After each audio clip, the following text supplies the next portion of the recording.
Hello my dear friend, good evening, এসব আপোনালোকক ভিডিঅ'টো ইয়াৰ পৰা আৰম্ভ কৰিছোঁ।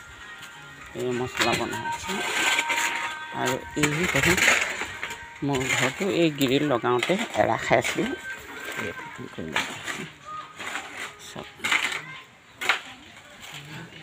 আৰু এতিয়া এইখিনি ফিল আপ হৈছে, ধুনীয়া লাগিছে চাবলৈ।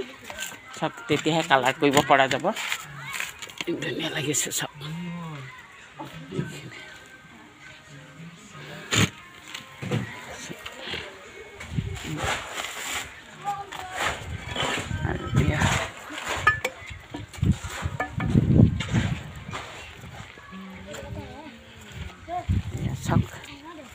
কালি ফিটিং কৰা হৈছিলে, এইটো ভালদৰে ফিল আপ হোৱা নাই, পূৰা ফিল আপ কৰা হ'ব।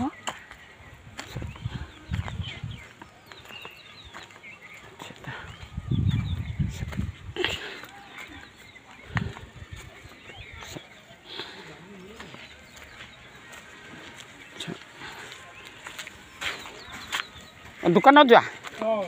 অঁ তোমাৰ অলপ ন, দিনটো কাম কৰিলে অলপ হ'লেও ঘূৰিব লাগে।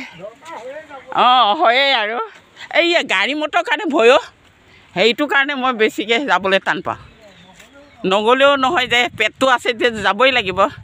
চাওক আবেলি 4টা বাজিছে, এতিয়া সকলোৱে হাট বজাৰ কৰিবলৈ যায়, দিল্লী বজাৰ কৰে। চাওক এই চাওক মছলা বনাই আছে।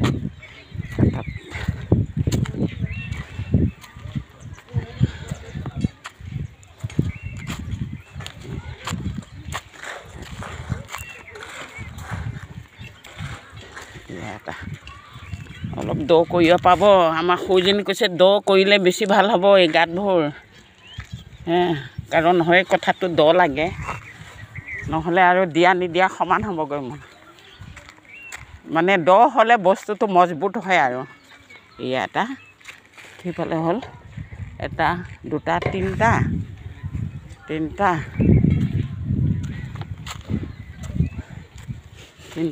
এইটো এটা 4টা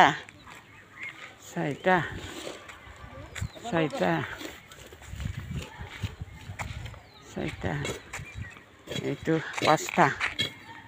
এইটো পাথৰ ওলালে ন, পাথৰ ওলাৰ কাৰণে বেলেগ জেগাত ন, পাথৰ ওলালে নোৱাৰে না। চব এইটা 6টা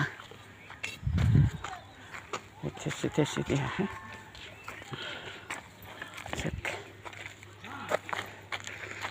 কি হয় এইবাৰ, জোৰ হয় না নহয়, কমৰত জোৰ, নহ'লে বাঁহৰ বেৰা দিলে ভাঙি যায়।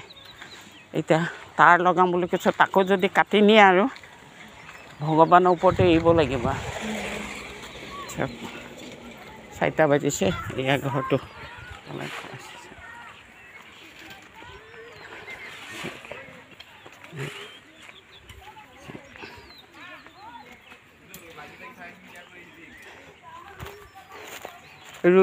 ৰোহিত আৰু বা আস্তিকৰ কিছু অভিজ্ঞতা হৈছে অৱশ্যে।